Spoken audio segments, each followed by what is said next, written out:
Welcome back, everyone. It has been 2 long years since the first closed beta test for Blue Protocol, and roughly a year or more since the last information we received about the game. Today, I am here to share the good news for fans on the development update for Blue Protocol. Let's dive into what the team has been up to.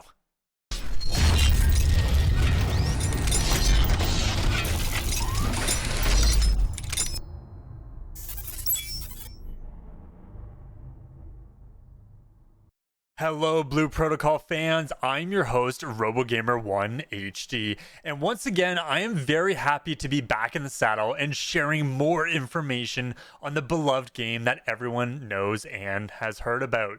I am here to share some new information on the development of the game and why it has been so dark in terms of the updates.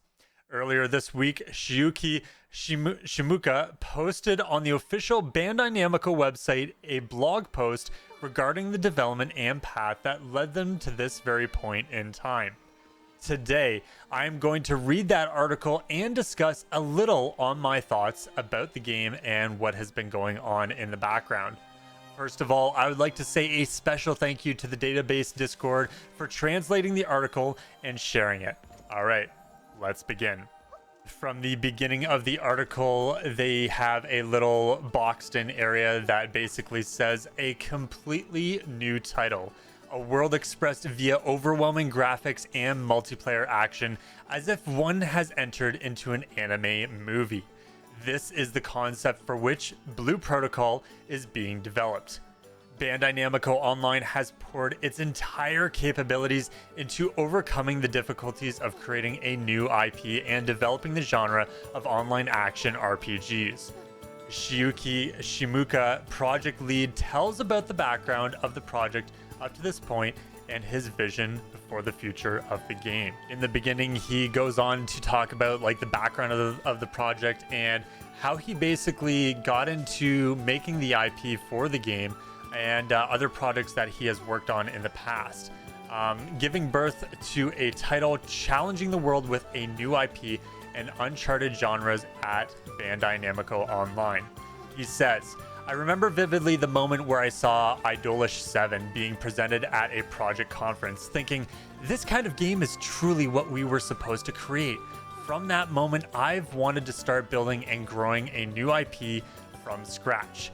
Creating original IP is a hot topic for the Bandai Namco group, which led me to join Bandai Namco Online in 2014. When it came to Idolish 7, the market's smartphone games was still dominated by titles targeting a male audience.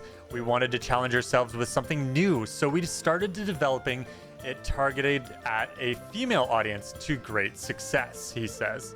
While our company has a forte in the shooter genre, the field of RPGs, usually the first to mind when thinking of online games, are uncharted territory. We want to challenge ourselves again, bringing Blue Protocol to life alongside Bandai Namco Studios. Furthermore, since we are operating as part of Bandai Namco Group, I thought that we should try to really bring the characteristics of the game into full view, which was when I introduced Mr. Okumura Daigo, responsible for the Tales series. I still remember the moment of the word cool spilled from my lips upon seeing the first designs. From this, I painted the image of this success. This is how one of the main concepts began, overwhelming visuals as if one had entered an anime movie. Now, let's break that down just a little bit. It's really interesting hearing that, and we've even heard it in the past already about how they really wanted to, or at least they haven't actually said that in a development update, but I do remember heavily when they were recruiting for new people, they had a webinar that people could join freely, and people who were in Japan mainly, that was what it was mainly for, was for recruitment. But they went on their designs of the game a little bit and a little bit on the AI side of things. And I remember vividly about them talking about exactly this, about how it's very much like an anime movie. And simply from the prelude to Blue Protocol, basically with the closed beta test, the first synopsis part of the game, is basically it felt very involved kind of thing. It felt very emotional, and it felt very how should I say it, very drawn to when I was playing the game, and I was very invested into the game right from the get-go. Even from the trailer alone, like, it just gives you the vibes of like you're watching a movie, and I really enjoy the way they presented that, because it really does.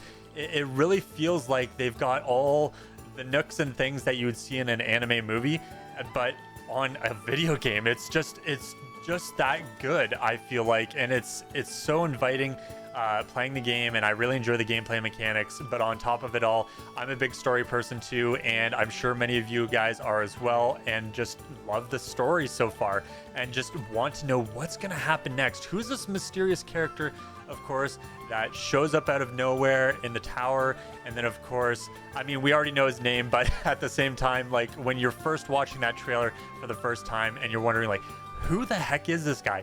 Who's this girl, like, shooting a bunch of light rays into the sky and just explosions in the background and whatnot? So, and who are they, and how are they coming from the future, a thousand years in the future or something like that?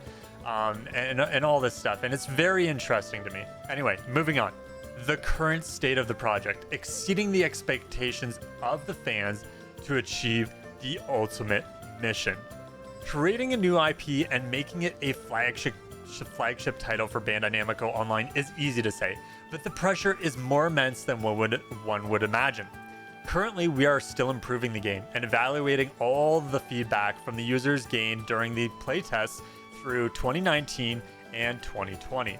Bandai Namco Online has made exceeding the expectations of the fans its mission, and to us, this is an ultimatum. We have received words of expectations of all of people wishing to play it soon from all over the world. We are very thankful for all the feedback we have received, some of which have been in the thousands of characters. We feel the responsibility of bringing the project to a place where as many people as possible can enjoy it. Throughout the evaluations and improvements after user tests, Shimooka feels the extent of the users' expectations, saying this: "I would think the same if I were in your shoes. They've made us wait this long. They must have built up an accordingly interesting game. Our team is working its best to not betray our own policy and meet and exceed these expectations." Now, let's stop right there. Right off the bat, I am very thankful to hear that they're saying these kind of things for their game. And on top of that, just to hear again that they're focusing on a worldwide market just makes me that much more hopeful and that much more crazily interested, because we will see at some point in time. Now, here's the way I'm thinking about it right now, and I've actually talked with many other people and some other people who are closely talking with me about Blue Protocol still, and I've discussed with them so many times that I feel like this is the way, the route they're going to go with the game. Is I feel like right now, the way Shikichi Shimooka is going to go with this direction is he is going to, originally they were going to release the game in Japan first. That was their big plan. But now with so much overwhelming stuff going on, and them, of course, you see them hiring for an English translator for Blue Protocol, and of course you seeing all of these English names and here and there and whatnot. They are definitely going to try and release this game at the exact same time all the way across the world. I feel like they're gonna do it like the Tales games, and or at least the most recently with the Tales games, where they're gonna release the game worldwide altogether. I feel like that's the best play for them to do, instead of strictly releasing it in Japan first. Now, I know that probably would be more ideal for them to release it in Japan first, but I feel like at the same time, I feel like with all of this going on, I feel like they want to make sure that the game is best spick and span as it can be, and they're going to release the game worldwide all at the same time. I feel like that is their big end game goal, and I feel like that is the best option for them. because there's just so many people waiting for this game. And if they were to wait one more year while they watch other people play the game, I feel like that's going to be really difficult for. It depends on how they get the team established for both NA and JP, but if they start doing patches ahead of NA kind of thing with some other MMOs that like to do that. But seeing as that this is an online RPG game, I feel like that would probably be not the best option. I feel like they should do it like Final Fantasy XIV, where they release it worldwide, the patch or any updates to the game all at the same time. And I feel like that's how they're going to play it. And they're probably taking a lot of time management wise to learn about how these all of these other online games, how they handle their base. And there's a lot of inspiration, and I've said it so many times in my videos before that there's a lot of games out there that are online that are taking inspiration from Final Fantasy XIV, from World of Warcraft, from all of these other MMOs, and how they deal and how they manage their patches and how they do certain things. So if you guys think that's how they're going to go, let me know in the comment section down below. I'd love to hear what you think about the direction of that. Now, moving forward, what they want to achieve with Blue Protocol. Toward a game loved and treasured by the world. To do so, we seriously aiming for the world. And just like I mentioned before, guys, before I start reading what he said, he's got his eyes set on the world. And I feel like that is the option that they're going for. So let's read what he has to say. Mr. Shimooka has played a lot of titles as heavy user of online games himself. Based on his past experiences with online games, he wants to bring his values to life in Blue Protocol. There would be no end of it. And if I began telling about my memories of the games that I have played, sorry, I kind of messed that sentence up. He says, when I talked with colleagues who played the same titles, it feels as if we are talking about our childhood memories. And honestly, when game developers start talking about that kind of stuff, sorry, I kind of cut off the article, but just talking about that, that is the best way to go, is to grab from those childhood memories what you love the most and what you think others could also enjoy as well. He goes on to say, I want to contribute to the creation of similar memories for all the players of Blue Protocol. I want to see people, different cultures and languages bound over the game, to bond over the game, and make memories that would have been impossible in the real world. And there's so many, stopping the article there, there's so many people just like that in Final Fantasy XIV, World of Warcraft, many other MMOs just like this, where there's so many key interactions. And even today, with me playing online MMOs myself, there's a lot of people that I interact with on a daily basis, and we have so many key interactions that who knows if we would have those same interactions IRL. But playing a game together, those kind of experiences and hanging out with other people online, talking with them over Discord, etc., those awesome experiences I will cherish. And it's and like he said, childhood memories from other games, those key things are the best, and it brings out the nostalgia of keeping that game in your memory and cherishing those memories for years to come. He goes on to say, I want to make it a game loved and treasured by online gamers all over the world. This is why we need to seriously aim for the world market. We cannot make any compromises. In a world where online games have become the norm, by my own decision, I carry the resolve to say, this is the answer of Bandai Namco Online.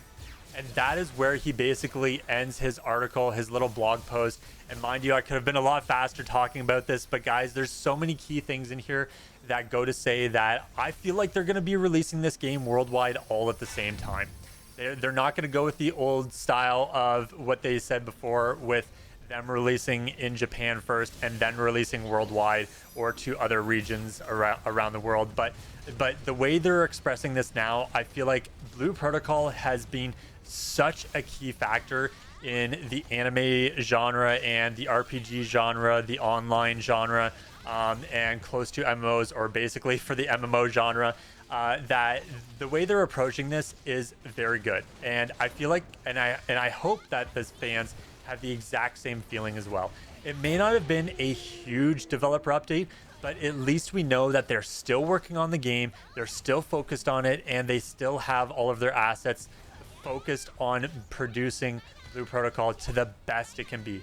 The last thing that I remember from the updates is, or at least from the webinar, is that they are heavily working on their AI, making it so that enemies are adapting to players' strategies and how they play in game, and trying to counter players in game to make it more challenging as you play Blue Protocol. And I feel like if they are continuing to improve their AI and improve their game from not only visually but story-wise, cinematics, etc., and their AI and the gameplay and all that, I am all for it. I am thankful that they took this time to go dark. I am thankful that we may not have gotten a lot of updates, and it sucks that we didn't get a lot of updates, but here's the big update, guys. This is the big update that we have all been waiting for, and I hope that this really brightens spirits for the players of Blue Protocol and for players that are really looking forward to playing this game, of course, worldwide, and playing with people from around the world.